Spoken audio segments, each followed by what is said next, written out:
Welcome to Clean Greens Living, broadcasted here live on Rainier Avenue Radio. It is your host, Queen Bree. It's this beautiful Tuesday afternoon. I hope everyone is doing well. I hope everyone had a great weekend. I know I did. I spent the weekend with family. My cousin came and visited us. I had my nieces over and we had an impromptu dance party. So I got a workout in, I got family time in. My Black History contribution was introducing my cousin to The Wiz. She had never seen it. And one thing Brie likes to do is introduce people into movies that they never seen. I think it's important to share what I know and what I love with people that I love. Announcements today. Guys, have you checked out the Call to Conscious Museum here at Rainier Avenue Radio? You guys, it's a must see this month. It is open from Tuesday through Sunday, 11 a.m. to 7 p.m. You can come in here, and it has things featured, installations of, thank you, Daniel, because my eyes is getting a little old. Um, there's the Seattle Black Panther Party, the Quincy Jones Memorial Exhibit, a history of faith, religion in Seattle's Black communities. And the list goes on, and you guys can read. I'm not going to read all of those, but you guys, please check them out Tuesday through Sunday, 11 a.m. to 7 p.m. Also, Metro League 3A High School Basketball Championships are live Valentine's Day this Friday, girls at 6 p.m. and boys at 8 p.m. Oh, and this is your friendly reminder. Okay, yes, please go check out the children, Lakeside and Eastside versus Roosevelt and Garfield. Ooh, those are some good games. Also, your friendly reminder that Valentine's Day is this Friday. I completely forgot that it was Valentine's Day. And I guess that'll lead to the question of today. Do you guys celebrate Valentine's Day? If you don't, please tell me why. You know what? If you do, tell me why celebrating Valentine's Day is important to you. All right. I hope everyone the Super Bowl. Did you guys check out the Super Bowl? I have to give a shout out to my boy Kendrick Lamar. He is so amazing. Like, I know that people were complaining that it was kind of dull, boring, but it's like this man, if you don't know Kendrick Lamar, you have to know that this man is going to come in and he's not just going to give you music to tap dance to. He's going to give you music that makes you think, that makes you learn. And I think those are one of the biggest reasons why I love his music. Two, also, it is a great reminder for me where I when people make me mad, Kendrick is a great reminder to stay focused because I can get real downright and petty like Kendrick. His his artistry, his master of what he does is just amazing, and the petty level is beyond crazy, but it's also what's genius. It is so genius. Yes, look at that. I loved it. I'm not going to go over the key points, but if you guys are on, and I love that it's like we're still talking about it. Like there's so many key points that we were talking about. And it also reminded me of, you know, the message went over a lot of people's heads because we were looking at Uncle Sam. We were expecting a show. But what I loved about this is one, he was like, I'm gonna give you a show, but I'm gonna also give you a history lesson. Not only am I gonna give you a history lesson, it was art, African American art in the making. It was African Americans speaking to other African Americans. In history, we have always found ways to educate our people without saying the words through music, through dance, through everything, paintings.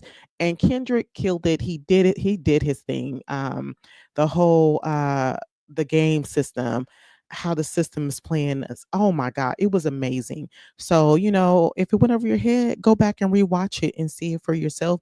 Also, sometimes the messages isn't necessarily for, the white people. Sometimes the messages from a black person is to another black person. And if a white person is in there and they get the message, it was meant for them to get the and it was meant for them to be our ally and help us get through and not repeat history. And speaking of our topics today, brought to you by my bestie. I don't want to say no names right now because I don't want to get people too excited about the return. but my bestie helped me come up with a topic today. So I'm super excited to talk about alliances and awareness, navigating your freedom, which is something that is so important for us to even talk about right now in these changing times where we're all where is you know what? I won't say all of us, but on social media, you'll see that there's a divide. But if you're in your community and you're connected, you'll see that, we're all on the same page together. And what does that mean? So we're going to talk about choosing our allies wisely and the hidden costs of unexamined relationships, which is, we need to talk about that because I know for a lot of our people, when I don't know, I feel like when Trump came into office, it really made people, not just this time around, but the last time, you think you know someone and you think you have allies and you think you're friends with people, but you come to find out that you're so different, right? And it's not even, it's like you think it's, how can I explain this with this Trump guy? Because I mean, I don't want to talk bad about people, but you think, like I see this thing where it's like we grew up as Christians, as kids that went to church to love our neighbors, to be there for people, to show up for the poor, show up for our community, right? So we're growing up thinking this is the standard of life. And when Trump came into office, we've seen a lot of evangelicals, we've seen a lot of people that are in the church side with him, even though that was not going with what we were taught in the church and what we are taught in the Bible. And that kind of blew a lot of us away. So talking about choosing our alliances and making sure we're making the right choices, um, and examining the relationship. So let's get into it. In this episode, we're going to delve into the significance and understanding of alliances and how we form our professional um, friendships and lives with our people. Are we consciously choosing allies, or are we falling into patterns that may compromise our anatomy? Throughout history, race and political alliances have significantly influenced social movements, governance, and of course, of events. I want to just give a shout out to our African American history this year. Um, some of the things that have influenced our social, political, and just even our own personal um, influences is the abolishment movement in the 19th century. The 19th century, the abolishment movement in the United States saw the formation of alliances among a diverse group, including African Americans, white abolishment. But what? Why can't I talk today? What is going on? I am well breasted. What is going on? Um, Oops. abolitionist. Y'all know what I mean. And religious organizations. Notable figures like Frederick Douglass and Harriet Tubman worked together to advocate for slavery, for the end of slavery. The collaboration between different racial and political groups helped us to shift public opinion and ultimately lead to the Emancipation Proclamation and the passage of the 13th Amendment. The choices made with these alliances significantly affected the trajectory of the civil rights movement in the United States. And the civil rights movement in the United States was marked by powerful alliances among African American, white allies, labor unions, and religious organizations. The key events, such as the March on Washington 1963, showcased these alliances with Martin Luther King Jr. working alongside diverse supporters. And let's not forget the women who was behind the movement, like, oh my God, her name just went, Rosa Parks. Hello, Rosa Parks, who was there. And the collaboration of the civil rights movement. And even to date, this election, the election and recent elections, multiracial coalitions have emerged as powerful political forces uniting African American, Latino, and Asian American and white voters shared. And why am I? Look, what y'all? I'm off today. I'm just gonna sit there and say this. I'm off. Things don't Oops. always things don't always have to be perfect. And you know what? While I'm talking about this and we're having a little break, if you're just tuning in, you're tuning into Clean Greens Living Live, broadcasting here live on Rainier Avenue Radio. And I just want to take a moment to even just say, in this time, as we're talking about alliances and connecting with people who are we're aligned with in the same thought process or the same goals, check on your friends. Check on your friends. Check on your strong friends. Um, I'll just say, even in strong friends, strong friends.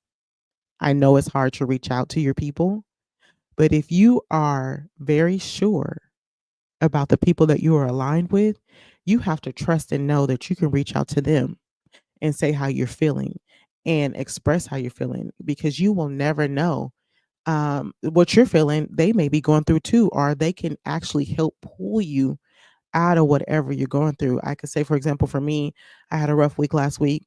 I reached out to a friend and I shared something that I would have never in life shared out loud with someone. And I shared it with that person. And it turned out that this person was going through similar things and having similar thoughts. And we were able to talk to each other. We were able to pull each other out of it. And it was so helpful. Other things that I did on top of pulling me out of my funk, for people who are going through funks, as we talk about this political climate and what this means for us and what this means for how we move in this world. Some of the things that I have been doing is you know what? I'm gonna talk about that a little later because I'm giving away my show. But also, as I'm speaking, don't forget to come to New Hope Baptist Church this Friday, 6 p.m. They are hosting an African American movie every Friday until the 28th. Last week we watched I Am Not Your Negro. And this week I'm going to pull it up. There'll be a show called Daniel, do you have that flyer? Um okay. Daniel pull the flyer up in a minute, but it's a really good conversation starter. I went last Friday and watched I Am Not Your Negro, and after it there's a panel discussion about what you saw, how you're feeling, the processes of the movie. Next week there'll be My Name is Polly Murray. So check it out. The 7th, last week was the 7th. So the 21st and the 28th, we're going to end it with Rustin. And the movie starts at 6 p.m. And then there's a panel discussion after. And if you're there, I think it's important to stay for the panel discussion, because we stayed for the panel discussion and it made us think and talk and come up with ways that we can honor ourselves through this time, and way we can honor ourself as we try not to repeat history, as we reflect on history. Where do you stand in this time?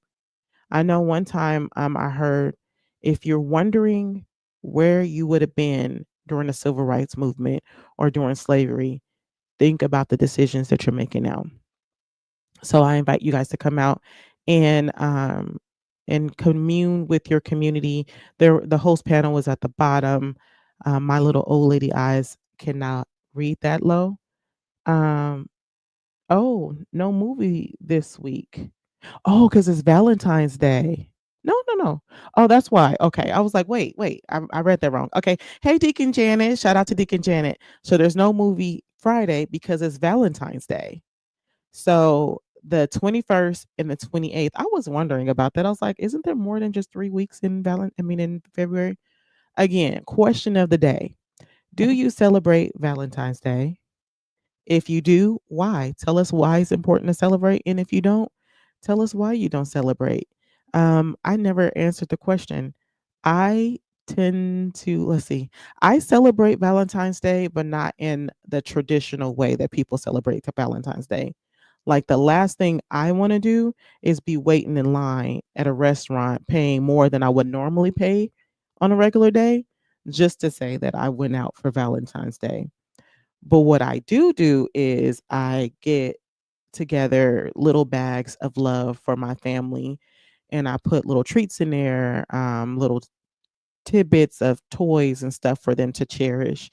And they cherish those moments. So it's something that I've been doing for the past couple of years, and I continue to do it. And that's how I celebrate Valentine's Day. And I do it not because the world tells me to, because why not just take another day to really hyper focus on loving people around you?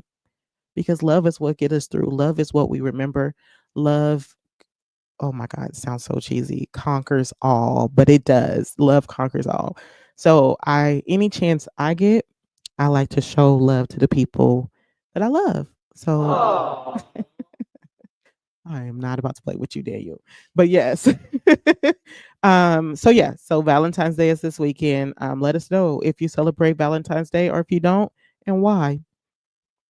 All right, back to our social topic. Sorry, Bestie, if I'm killing this. I wrote notes down and I'm trying to read through my notes without reading through my notes, if that makes sense. But okay, so back to choosing our alliances well. And what does it mean when we wake up and look around and we're like, how did I get here? I didn't choose this particular alliance, but here I am. So are you consciously choosing your alliances or are you unconsciously choosing your alliances based off of how you were raised, what you were taught, and who you're around? So the social theory, the social theory is that it derives of a sense of self that the group memberships for what the what is happening?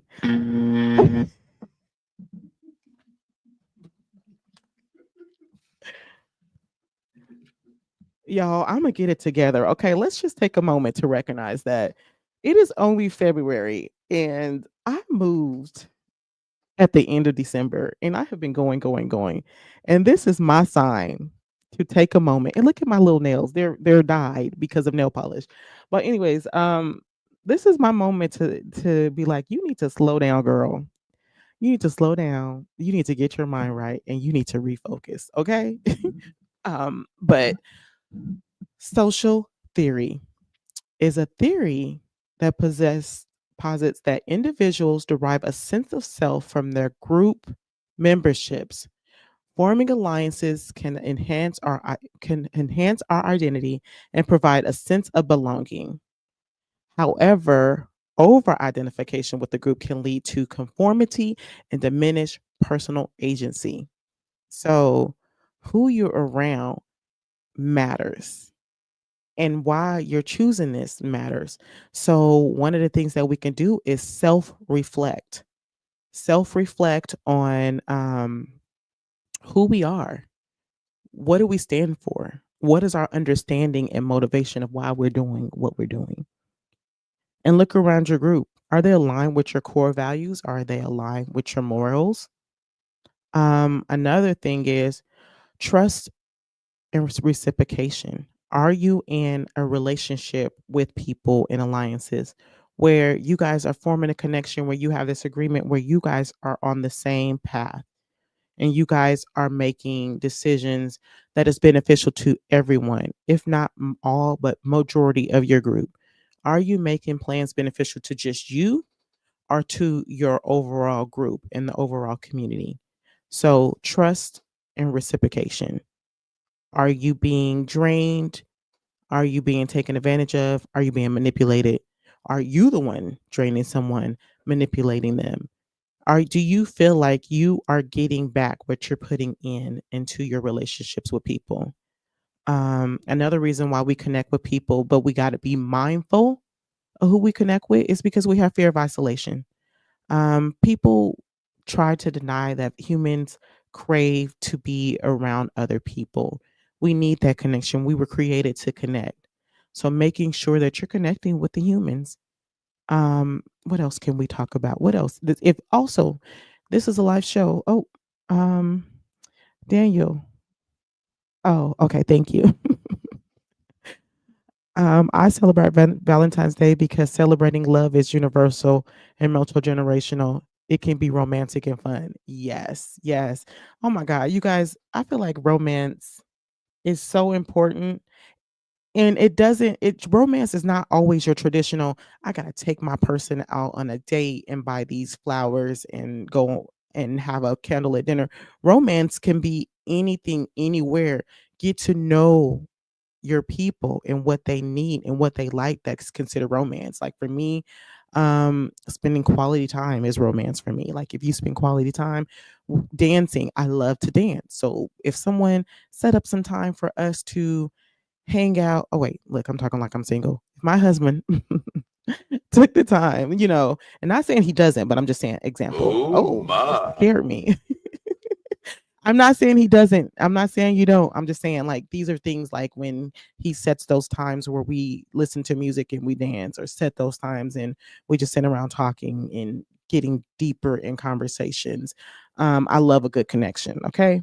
So those are things that are also romantic. So for me, taking me out on a date with flowers, I look in my mind, I feel like I'm the everybody hey Chris is that, because I'm racking up the cost. I'm like, we could have went on a walk. We could have went on a picnic. We could have just stayed at home and chilled with the prices that we have on Valentine's Day. But if you have the money and this is something that is your love language, I am not judging. This is a safe zone. Please go out there and celebrate Valentine's Day. Um, how can we critically assess our connections? As I said, self reflection, evaluate your mutual benefits, recognizing red flags, not only recognizing red flags, but recognizing red flags and doing something about the red flags. And I'm talking to myself as much as I'm talking to you, because I could be in community with people and I can be in friendships with people and I'll see red flags and I'll sometimes ignore them because I empathize with people. But there is a way to recognize red flags, um, and distance yourself. And also still feel empathy for them and still show up for people. But you also have to make sure that those red flags are not compromising who you are, what you need, what you want, and the goal for your community and your connection with those people, persons, or groups. um the lack of the lack of respect of boundaries. If you feel pressure to conform or compromise your values, you need to back away regardless. Speaking of love, you can love someone. I don't think people really know this. You can love someone and still not be around that person. You can love someone and still show up for that person, but not be in community with that person, because you know that that person is not aligned with who you are, what you want, and where you're going. So make sure you are really watching out for those red flags. And you can also Google red flags. I remember one time Googling red flags, and it also teaches you green flags. For us who we didn't really grow up on saying, "Ooh, that's a red flag. Oh, that's a green flag." And then when we did start talking about flags, it was always red, red, red. But there's also green flags. So I invite you to go look that up. Red flags versus green flags. That's how you know who you shouldn't be around. That's how you know if the group that you're aligning yourself with, the people, your allies that you're aligning yourself with, all align with who you are, your core values. And also seeking diverse perspectives. I think that's one thing that in this community and in this world that we're missing out on, is seeking diverse perspectives. Just because someone doesn't think the same way you think or do the same way you do doesn't mean that they're a bad person. And all it takes is an actual communicating conversation. And when I say communication, because it's more than just having a conversation and saying some words. Are you listening to what they're saying? Are you processing what they are saying? Are you meditating on what they're saying? There's been plenty of times where I've had conversations with people and I didn't agree in the beginning of what they were saying, but once we had that conversation, even if I still felt a strong way about what I felt, I still came out having a deeper understanding of the topic we were talking about and understanding why they can think the way that they think. And we still be cordial to each other. We still show up for each other. We still love each other. And we still can do community things together. In this community, I think we fight so much because we don't want to seek diverse perspectives. We want our perspectives and our perspectives only. And we can't just do that, because how is the world, how would the world move if we only did one way? I feel like we're all created differently because we are here to nurture each other, to help each other grow, to help each other see different. I hope this is making sense. So seeking diverse perspectives is very important, especially when you're in a group. If you find yourself in a group, this is how people end up in cults. If you find yourself in a group and you can't say how you feel, or even in a friendship, if you can't say how you and feel like you being heard, you're not aligned with the right person, and that person may not be the person for you. So making sure that you're self-reflecting, you're seeing if there's different perspectives, and you have personal freedom in these relationships, making sure that you have personal freedom to change your perspective or change your thought if you're in a group, or you're aligned with a friend, or you're trusting, like in this time where it's like, who are our true allies? And we have to be able to know that our allies, we could trust them, that we have a freedom to say how we feel and change our perspective. Um, Maintaining your personal freedom is boundaries, making sure you put boundaries, making sure you're being mindful and being able to adapt. All right, guys, that is our show for today. Next week, I won't promise you I'll have it together because I'm Breon and this is who I am. So have a good day, everyone. And I'll see you next week on Clean Greens Living, broadcasted here live on Rainier Avenue Radio.